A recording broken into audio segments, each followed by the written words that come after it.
Pemirsa, sudah 3 hari aktor Amar Zoni menempati sel maksimum di Lapas Nusa Kambangan, Cilacap, Jawa Tengah. Tempat yang dikenal berpengamanan super ketat ini biasanya dihuni oleh narapidana dengan tingkat risiko tinggi. Bagi publik, kabar ini mengejutkan. Seorang figur publik yang dulu dikenal karena peran-perannya di layar kaca, kini menghadapi kenyataan keras di balik jeruji besi. Sumber internal menyebut, kondisi mental Amar dikabarkan sempat drop, mengingat ia masih menunggu proses hukum yang belum terbukti di pengadilan. Dalam situasi itu, muncul pula kekhawatiran dari keluarga yang belum menerima pemberitahuan resmi tentang alasan cepatnya pemindahan tersebut. Publik pun bertanya-tanya, adakah faktor lain di balik langkah cepat ini? Surat rahasia untuk sahabat. Sebelum dipindahkan ke Nusa Kambangan, Amar disebut sempat menulis 3 lembar surat yang dikirimkan kepada sahabatnya, Ustadz Dery Sulaiman. Dalam surat itu, Amar dengan tegas membantah semua tuduhan bahwa dirinya terlibat sebagai pengedar narkoba di dalam Lapas Salemba. Ia menulis dengan nada sedih namun tegas, menyebut bahwa dirinya hanyalah seorang figur publik yang sedang menjalani pembinaan. Ustadz Dery yang menerima surat tersebut mengaku kaget dan merasa perlu menyampaikan isi surat itu ke publik agar masyarakat tidak langsung menghakimi tanpa bukti. Surat itu kini menjadi bahan refleksi banyak orang. Apakah suara seorang tahanan masih punya ruang untuk didengar di tengah derasnya opini publik? Tuduhan terhadap Amar Zoni bukan perkara ringan. Jaksa menudingnya sebagai pengedar narkoba yang beroperasi di dalam Lapas Salemba. Jika tuduhan ini terbukti, ancaman hukumannya bisa mencapai seumur hidup, bahkan hukuman mati. Namun yang menjadi sorotan bukan hanya pasal yang disangkakan, melainkan bagaimana tuduhan sebesar itu bisa muncul ketika Amar sedang dalam proses pembinaan dan mendekati masa bebas bersyarat. Publik menilai ada kejanggalan, terlebih jika melihat rekam jejak kasus ini yang baru muncul ke permukaan setelah berbulan-bulan. Tak sedikit warganet yang berspekulasi ada sesuatu yang belum diungkap sepenuhnya dari kasus ini. Suara dari kalangan terdekat. Dukungan terhadap Amar datang dari orang-orang terdekat. Ustadz Dery lewat akun media sosialnya meminta agar masyarakat tidak terburu-buru menilai. Ia bahkan memohon bantuan dari pengacara ternama Hotman Paris untuk meninjau kasus ini secara objektif. Reaksi Hotman pun menarik perhatian publik. Dalam wawancara, Hotman mengaku baru mengetahui kasus ini dan belum bisa berkomentar banyak karena belum mempelajari berkasnya. Meski begitu, ia tidak menutup kemungkinan akan turun tangan jika memang ada kejanggalan dalam proses hukumnya. Suara-suara pembelaan seperti ini menambah dimensi kemanusiaan di tengah badai pemberitaan yang terus bergulir. Sementara itu, keluarga Amar Zoni mengaku terkejut atas pemindahan mendadak tersebut. Adiknya, Aditya Zoni, serta kekasihnya, Dr. Carmelia, mempertanyakan alasan dibalik langkah cepat tanpa pemberitahuan resmi. Carmelia bahkan menyebut sebelumnya Amar dijadwalkan bebas pada Januari 2026 setelah mendapat keringanan hukuman.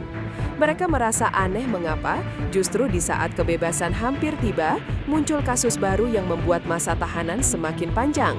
Bagi mereka, ini bukan sekadar ujian hukum, tapi juga ujian kesabaran dan kepercayaan terhadap sistem peradilan yang seharusnya transparan.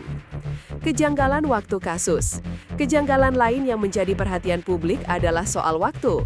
Kasus dugaan pengedaran narkoba yang menyeret nama Amar disebut terjadi pada Januari 2025, namun baru diungkap pada akhir 2025. Mengapa jedanya begitu panjang? Apakah ada alasan administratif atau justru faktor lain yang belum terungkap? Pengamat hukum menilai, jika kasus sebesar ini baru dibuka setelah berbulan-bulan, maka harus ada klarifikasi resmi agar publik tidak menilai proses hukum sebagai bentuk pengalihan isu. Tanpa kejelasan, opini publik bisa berkembang liar dan merugikan semua pihak, terutama tersangka yang belum terbukti bersalah. Isu bahwa Amar Zoni menjadi tumbal kepentingan tertentu mulai ramai dibicarakan di media sosial. Beberapa analis menilai, bisa saja kasus ini dijadikan alat untuk memperkuat citra lembaga tertentu atau bahkan untuk mengalihkan perhatian publik dari isu besar lainnya. Meski belum ada bukti yang mendukung teori ini, pembicaraan tersebut memperlihatkan betapa kuatnya persepsi publik terhadap keadilan selektif. Di tengah situasi ini, para pengamat menyerukan agar proses hukum berjalan transparan dengan dasar bukti yang kuat dan tanpa intervensi. Sebab di mata publik, setiap ketidakjelasan bisa memicu ketidakpercayaan terhadap lembaga hukum itu sendiri. Bayangan masa lalu dan luka reputasi. Kasus ini juga membuka kembali luka lama bagi Amar. Sebelumnya, ia memang pernah tersandung masalah serupa. Namun, kali ini situasinya berbeda karena statusnya bukan lagi pengguna, melainkan dituduh pengedar. Reputasi yang sempat diperbaiki kini kembali hancur di mata publik. Banyak yang menyayangkan bagaimana sosok yang pernah menjadi inspirasi justru kini dikaitkan dengan label negatif. Namun, di sisi lain, ada juga yang bersimpati, menilai bahwa semua orang berhak atas kesempatan kedua. Bagi Amar, pertarungan terbesar mungkin bukan lagi melawan hukum, tetapi melawan pandangan masyarakat yang sudah terlanjur menilai. Para pakar hukum menilai kasus Amar Zoni menjadi contoh penting tentang perlunya prinsip praduga tak bersalah ditegakkan. Hingga saat ini, belum ada putusan pengadilan yang menyatakan ia bersalah sebagai pengedar. Artinya, segala pemberitaan yang menggiring opini sebaiknya dihindari. Di tengah derasnya arus informasi media, kecepatan seringkali mengalahkan ketelitian. Karena itu, masyarakat diimbau untuk bijak menyaring berita agar tidak menambah tekanan bagi pihak yang sedang berjuang membuktikan kebenaran. Sebab pada akhirnya, keadilan bukan soal siapa yang paling keras berbicara, tetapi siapa yang paling jujur menghadirkan fakta. Harapan di tengah kegelapan.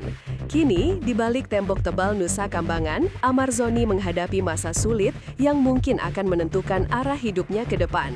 Surat yang ia tulis menjadi simbol bahwa masih ada secercah harapan meski dunia seolah menutup pintu baginya. Keluarga, sahabat, dan sebagian masyarakat masih percaya bahwa setiap manusia berhak untuk didengar dan diberi kesempatan memperbaiki diri. Kasus ini bukan hanya tentang seorang selebritas dan hukum, tapi juga tentang bagaimana publik menilai kebenaran di era opini digital. Akankah kebenaran itu akhirnya terungkap? Waktu dan pengadilanlah yang akan menjawabnya.